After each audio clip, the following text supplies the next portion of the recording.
د امریکا د بهرنیو چارو پخوانی وزیر مایک پامپیو په فرضېدلي افغان ولسمشر اشرف غني باندې سختې نیوکې وکړې.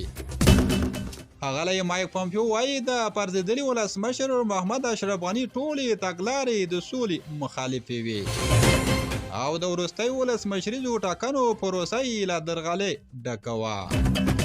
نوموړی د جنوري په 14مه د شیکاګو په سیاسي علومو انسټیټیوټ کې د وینا پر مهال داسې وایي چې موږ له ولسمشر غني ډېر تنګ شوي وو. موږ هڅه کوله چې خبرې وشو خو ولسمشر غني مخالف وو. ښاغلی پامپیو زیاتوي چې که اشرف غني ته وطن ګران وی نو ده به خپل وطن نه پرېښوده او د اوکراین ولسمشر زلنسکي په څېر هېواد کې به پاتې شوی وای. دا چې الوتکه کې سپور شو او له افغانستانه وتلو سره یې ځان ته قرار ژوند غوره کړه په داسې حال کې چې افغانان له سخت کړاو سره مخ شول. دا و تاسو ته لنډ او مهم خبرونه، تر بیا ښې چارې.